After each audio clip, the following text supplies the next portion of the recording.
എന്ത് വഴി ഉണ്ടാക്കാനാ? കാശിന് കാശ് തന്നെ വേണ്ടേ?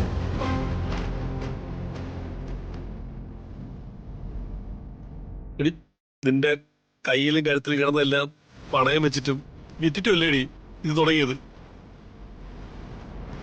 ഇതിപ്പോ നമ്മുടെ മുടക്കുമുതലെല്ലാം പോകുമല്ലോ. ഞാൻ അമ്മയോടൊന്ന് സംസാരിക്കാം. എവിടുന്നെങ്കിലും പലിശക്കെങ്കിലും എന്തെങ്കിലും ക്യാഷ് കിട്ടുമെന്ന് ചോദിക്കാം.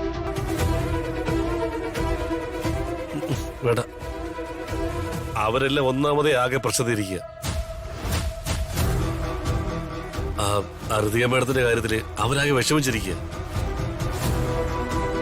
ഇനിയിപ്പോ ഈ കാര്യം കൂടി പറഞ്ഞ അവർക്കാകെ വിഷമാവും. നീ അവരോടൊന്നും പറയണ്ട. ഞാനെന്തെങ്കിലും വഴിയുണ്ടോ നോക്കാം. ചേച്ചി, ഇനി കുടിക്കാൻ കുറച്ച് വെള്ളം തരുമോ? നിക്ക് സുശീല, ഞാനിപ്പോ കൊണ്ടുവരാം. ചേട്ടാ, ഇത് ആരെ വിളിക്കാൻ പോവാ? ഞാൻ ആ ഫൈസൽ എന്ന് വിളിച്ചു നോക്കട്ടെ.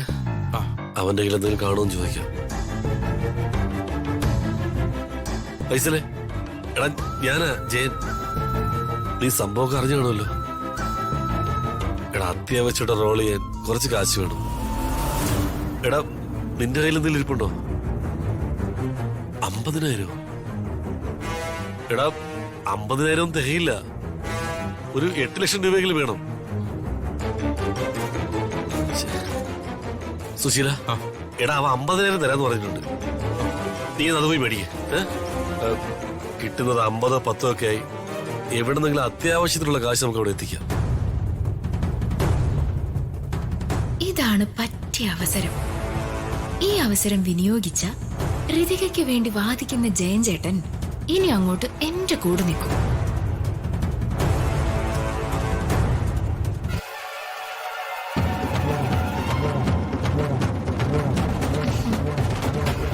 ജയൻ ചേട്ടാ, എന്തു പറ്റി? എന്തോ വലിയ പ്രശ്നത്തിലാണെന്ന് തോന്നുന്നു. പ്രശ്നമൊന്നുമില്ല. രമ്യ എന്താ ഇവിടെ? ഈ ചോദ്യം ചോദിച്ച ആ ഡയലോഗ് ഞാൻ വീണ്ടും പറയും കേട്ടോ. ഇത് എന്റെ വീടല്ലേ. ഞാൻ വാടകയ്ക്ക് കൊടുത്തിരിക്കുന്ന വീടിന്റെ പരിസരത്ത് വന്ന് നിൽക്കാൻ എനിക്ക് പാടില്ലാന്നുണ്ടോ? എന്താ അവിടെ നിന്നു? എടാ ശ്യാമേ, എടാ നിന്റെ കയ്യിൽ കാശ് വല്ലതും ഉണ്ടോ? ശരിയടാ.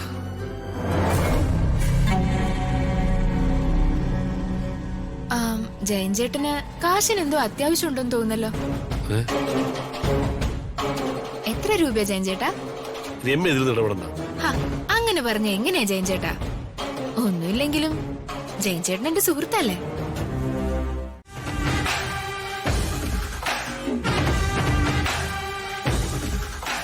രമ്യ, സോറി. ഞാൻ പലതവണ നിന്നെ ബുദ്ധിമുട്ടിച്ചിട്ടുണ്ട്. ഇപ്പൊ എനിക്കൊരു ആവശ്യം വന്നപ്പോ എനിക്ക് ഉപകരിച്ച രമ്യ. ഈ ഉപകാരം ഞാൻ ഒരിക്കലും മറക്കില്ല. രമ്യയുടെ സ്വർണ്ണം ഞാൻ ഉടനെ എടുത്തുതരാം. അങ്ങനെ വലിയ വാക്കുകൾ പറഞ്ഞ് എന്നെ കൊച്ചാക്കല്ലേ ജയൻ ചേട്ടാ. ഇപ്പൊ ജയൻ ചേട്ടന് ഒരു ആവശ്യം വന്നപ്പോഴേ ഞാൻ ഉപകരിച്ചു. എനിക്ക് പല ആവശ്യങ്ങൾ വന്നപ്പോഴൊക്കെ ജയൻ ചേട്ടൻ ഉപകരിക്കാന്ന് പറഞ്ഞിട്ട് ഉപകരിച്ചില്ല. പക്ഷെ ഞാൻ അങ്ങനെയല്ലാന്ന് ഇപ്പൊ മനസ്സിലായല്ലോ. ജയൻ ചേട്ടാ, ഋതികയുടെ കാര്യത്തിലെ ജയൻ ചേട്ടന്റെ കണക്കുകൂട്ടലുകളെല്ലാം തെറ്റി. ശരിക്കും രാജുവിന്റെ ഋതികയുടെയും പ്രണയം കണ്ടുകൊണ്ടും പ്രണയത്തെ സപ്പോർട്ട് ചെയ്തുകൊണ്ടും മാത്രമല്ല, മന്ത്രിയുടെ മകളായ ഋതികയുടെ സമ്പത്തും സ്വത്തും ഒക്കെ കണ്ടിട്ടല്ലേ ജയൻ ചേട്ടൻ അവരുടെ വിവാഹത്തിന് കൂട്ടുനിന്നേ. ഞാൻ അങ്ങനെയൊന്നും ചിന്തിച്ചിട്ടില്ല. എന്റെ മുഖത്ത് നോക്കി എന്നോട് കള്ളം പറയണ്ട. ജയൻ ചേട്ടൻ അത്യാവശ്യം കുറച്ച് കാശൊക്കെ ഉണ്ടാക്കി നന്നായി ആർഭാടമായി ജീവിക്കാൻ ആഗ്രഹിക്കുന്ന ഒരാളാണെന്നേ എനിക്കറിയാം. അപ്പോ ഋതികയെ പോലൊരാളെ ജയൻ ചേട്ടന്റെ അളിയൻ വിവാഹം കഴിച്ചു കഴിഞ്ഞ ജയേട്ടനും സേഫായി. അതുകൊണ്ടാ ഋതികയുടെ പ്രണയത്തെ ജയൻ ചേട്ടൻ സപ്പോർട്ട് ചെയ്തേ. ജയൻ ചേട്ടനത് സമ്മതിച്ചു തരില്ല എന്ന് എനിക്കറിയാം. പക്ഷേ സത്യം അതാ. പിന്നെ ജയൻ ചേട്ടാ, ഋതികയും രാജുവായിട്ടുള്ള വിവാഹമൊന്നുമേ നടക്കാൻ പോകുന്നില്ല. ജയൻ ചേട്ടൻ എന്നെ സപ്പോർട്ട് ചെയ്താലും ഇല്ലെങ്കിലും ഞാൻ വിളിക്കുന്ന ദൈവങ്ങളെ എന്റെ മനസ്സിലെ ആഗ്രഹങ്ങൾ ഇതുവരെ കാണാതെ പോയിട്ടുമില്ല. ഇനി അങ്ങോട്ട് ഉണ്ടാവുകയില്ല.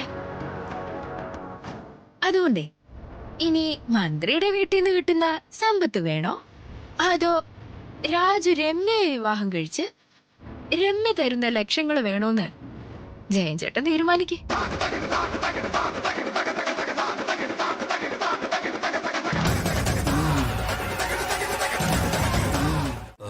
രമ്യന്റെ ചേട്ടാ ഇത് വലിയ പ്രശ്നമാവേ. ഒരു അത്യാവശ്യത്തിന് ഒരാൾ ഉപകരിക്കുമ്പോ എങ്ങനെയാ വേണ്ടെന്ന് പറയുന്നത്? എന്നാലും അത് ശരിയാവൂ? ഇവളുടെ സ്വഭാവം ചേട്ടൻ അറിയാവുന്നല്ലേ? നമുക്ക് നോക്കാം. രമ്യ വിചാരിക്കും പോലെ ഞാൻ അങ്ങനെയൊന്നും. വേണ്ട ജയേട്ടാ, വീണ്ടും എക്സ്പ്ലനേഷൻസ് ഒന്നും വേണ്ട.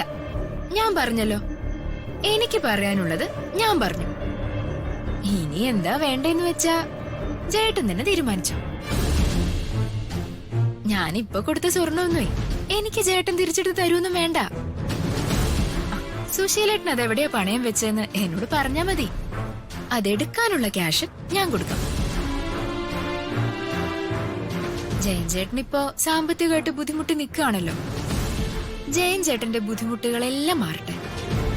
പ്രശ്നങ്ങളെല്ലാം തീർത്ത് ജയേട്ടന്റെ ഷോപ്പ് വീണ്ടും ഓപ്പൺ ചെയ്യും. എന്ത് കാര്യത്തിനേ രമ്യ കൂടെ ഉണ്ടാവും എന്നുള്ളൊരു ഉറപ്പേ ജയൻ ചേട്ടനുണ്ടായില്ലേ?